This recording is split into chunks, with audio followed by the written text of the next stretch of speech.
ਉਹ ਸਟਾਂਪ ਦੇ ਉੱਤੇ ਕੀ ਲਿਖਿਆ ਸੀ ਕਿ ਜਿੰਨੇ ਵੀ ਮੇਰੇ ਤੇ ਕ੍ਰਿਮੀਨਲ ਐਲੀਗੇਸ਼ਨ ਲਾਏ ਜਾ ਸਕਦੇ ਹਨ, ਉਸ ਸਟਾਂਪ ਦੇ ਉੱਤੇ ਉਹਨੇ ਉਹ ਸਾਰੇ ਲਿਖ ਕੇ ਤੇ ਥੱਲੇ ਸਾਈਨ ਅੰਗੂਠਾ ਵੀ ਕਰ ਦਿੱਤਾ ਔਰ ਸ਼ਨਾਖਤੀ ਕਾਰਡ ਦੀ ਵੀ ਕਾਪੀ ਲਾ ਦਿੱਤੀ।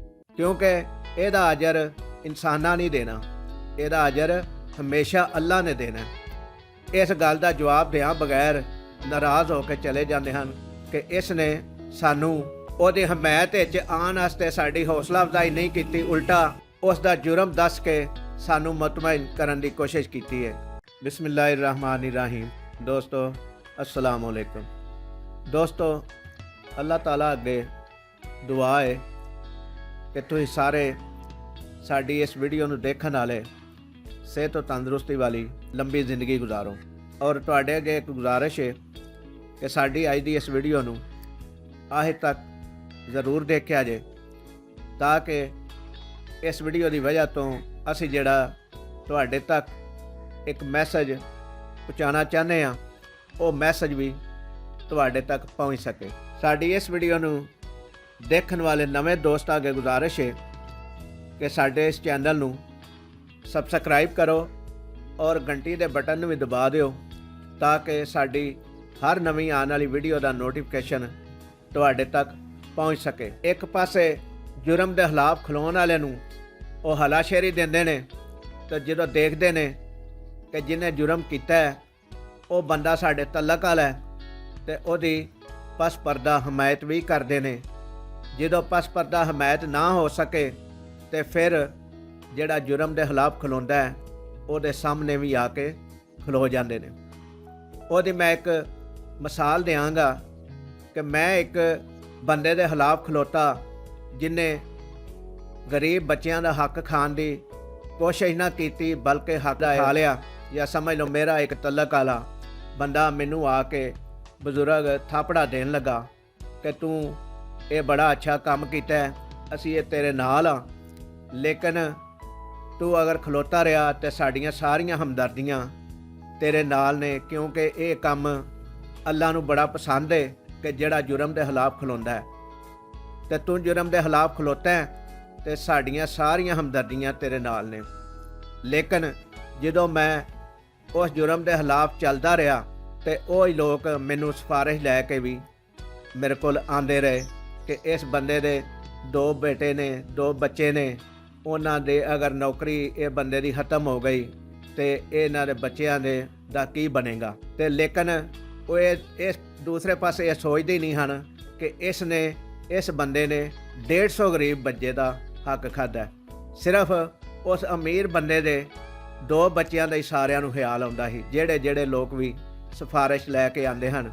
ਲੇਕਿਨ ਮੈਂ ਜਦੋਂ ਸਵਾਲ ਕਰਦਾ ਹਾਂ ਕਿ ਤੁਹਾਨੂੰ ਉਸ ਬੰਦੇ ਨੇ ਦੱਸਿਆ ਕਿ ਮੈਂ ਜੁਰਮ ਕੀ ਕੀਤਾ ਜਿਹਦੀ ਮਾਫੀ ਵਾਸਤੇ ਤੁਸੀਂ ਆਏ ਹੋ, ਤੇ ਉਹ ਜਵਾਬ ਵਿੱਚ ਇਹ ਆਉਂਦੇ ਸਨ ਕਿ ਇਹ ਤੇ ਅਸੀਂ ਪੁੱਛਣਾ ਭੁੱਲ ਹੀ ਗਏ ਹਾਂ ਕਿ ਉਹਨੇ ਜੁਰਮ ਕੀ ਕੀਤਾ। ਤੇ ਮੈਂ ਦੱਸਾਂ ਕਿ ਜੇ ਤੁਸੀਂ ਮੇਰੇ ਕੋਲ ਉਹਦੇ ਬਾਰੇ 'ਚ ਮੁਆਫੀ ਦੀ ਗੱਲ ਕਰਨੀ ਹੈ ਤੇ ਫਿਰ ਮੇਰੇ ਕੋਲ ਸਾਰੀ ਸਟੋਰੀ ਸੁਣ ਲਓ, ਮੈਂ ਉਹਦਾ ਜੁਰਮ ਤੁਹਾਨੂੰ ਦੱਸ ਦਿੰਦਾ ਵਾਂ। ਤੇ ਅਕਸਰ ਬੰਦੇ ਮੈਨੂੰ ਇਸ ਗੱਲ ਦਾ ਜਵਾਬ ਦਿਆਂ ਬਗੈਰ ਨਾਰਾਜ਼ ਹੋ ਕੇ ਚਲੇ ਜਾਂਦੇ ਹਨ ਕਿ ਇਸ ਨੇ ਸਾਨੂੰ ਉਹਦੀ ਹਮਾਇਤ ਵਿੱਚ ਆਉਣ ਵਾਸਤੇ ਸਾਡੀ ਹੌਸਲਾ ਅਫਜ਼ਾਈ ਨਹੀਂ ਕੀਤੀ, ਉਲਟਾ ਉਸ ਦਾ ਜੁਰਮ ਦੱਸ ਕੇ ਸਾਨੂੰ ਮੁਤਮਈਨ ਕਰਨ ਦੀ ਕੋਸ਼ਿਸ਼ ਕੀਤੀ ਹੈ। ਲਿਹਾਜ਼ਾ ਇਹ ਕੋਈ ਬੰਦਾ ਹੈ ਜਿਹਨੇ ਸਾਡੀ ਗੱਲ ਹੀ ਨਹੀਂ ਸੁਣੀ, ਗੱਲ ਸਾਡੀ ਸਮਝੀ ਨਹੀਂ, ਸਾਡੀ ਸਿਫਾਰਿਸ਼ ਨੂੰ ਮੰਨਿਆ ਨਹੀਂ। ਤੇ ਮੈਂ ਇਸ ਸੋਚਦਾ ਹਾਂ ਕਿ ਯਾਰ ਇਹ ਬੰਦੇ ਤੇ ਮੈਨੂੰ ਆਉਂਦੇ ਹਨ ਕਿ ਜੁਰਮ ਦੇ ਖਿਲਾਫ ਖਲੋਣਾ ਚਾਹੀਦਾ, ਲੇਕਿਨ ਮੈਂ ਅਗਰ ਜੁਰਮ ਦੇ ਖਿਲਾਫ ਖਲੋਤਾ ਵਾਂ ਤੇ ਇਹ ਹੀ ਮੈਨੂੰ ਕਹਿੰਦੇ ਨੇ ਕਿ ਜੁਰਮ ਦੇ ਖਿਲਾਫ ਨਾ ਖਲੋ, ਉਸ ਬੰਦੇ ਨੂੰ ਮਾਫੀ ਦੇ ਦੇ, ਉਸ ਬੰਦੇ ਨੂੰ ਛੱਡ ਦੇ, ਉਹਦੇ 2 ਬੱਚੇ ਨੇ, ਉਹਨਾਂ ਦੀ ਰੋਟੀ ਰੋਜ਼ੀ ਦਾ ਮਸਲਾ ਖਤਮ ਹੋ ਜਾਏਗਾ।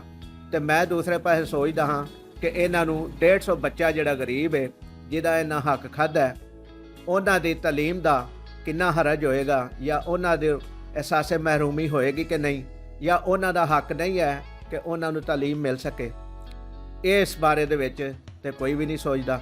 ਲੇਕਿਨ ਮੈਂ ਉਹਨਾਂ ਦੇ ਲੋਕਾਂ ਦੇ ਰਵੱਈਏ ਤੋਂ ਪਰੇਸ਼ਾਨ ਨਹੀਂ ਹੋਇਆ, ਕਿਉਂਕਿ ਸਾਡੀ ਤਰਬੀਅਤ ਇਹ ਵੇ ਕਿ ਜੁਰਮ ਦੇ ਖਿਲਾਫ ਅਗਰ ਤੁਹਾਨੂੰ ਸਹੀ ਪਤਾ ਲੱਗ ਗਿਆ ਕਿ ਬੰਦਾ ਮੁਜਰਮ ਹੈ ਜਾਂ ਇਹਨੇ ਜੁਰਮ ਕੀਤਾ ਤੇ ਖਲੋਤਿਆਂ ਰਹਿਣਾ, ਕਿਉਂਕਿ ਇਹਦਾ ਅਜਰ ਇਨਸਾਨਾਂ ਨਹੀਂ ਦੇਣਾ, ਇਹਦਾ ਅਜਰ ਹਮੇਸ਼ਾ ਅੱਲਾ ਨੇ ਦੇਣਾ, ਸੋਹਣੇ ਸੱਚੇ ਰੱਬ ਨੇ ਦੇਣਾ, ਔਰ ਉਹਦਾ ਅਜਰ ਸਾਨੂੰ ਮਿਲਦਾ ਨਜ਼ਰ ਆਂਦਾ ਹੈ।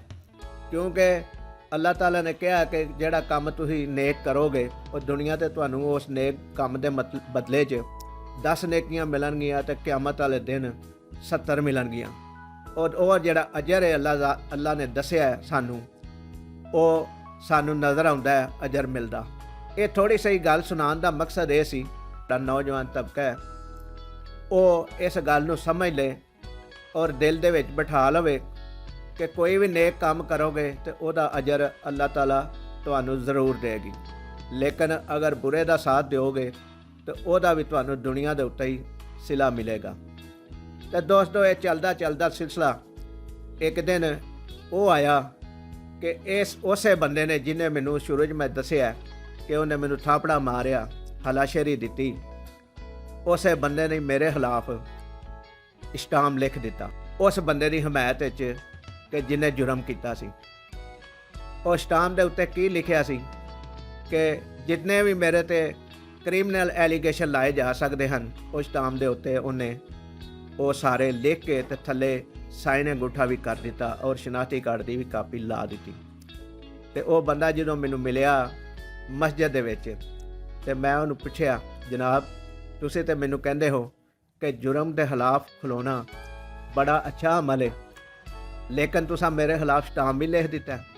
ਤੇ ਅੱਗੋਂ ਮੈਨੂੰ ਉਹਨਾਂ ਕਿਸ ਤਰ੍ਹਾਂ ਟਾਲਿਆ ਕਿ ਉਹ ਮੈਂ ਦੇਖਿਆ ਨਹੀਂ ਹੈ ਸਟਾਮ 'ਤੇ ਲਿਖਿਆ ਕੀ ਹੈ, ਮੈਂ ਥੱਲੇ ਸਾਈਨ ਕਰ ਦਿੱਤੇ, ਮੈਂ ਅੰਗੂਠਾ ਵੀ ਲਾ ਦਿੱਤਾ।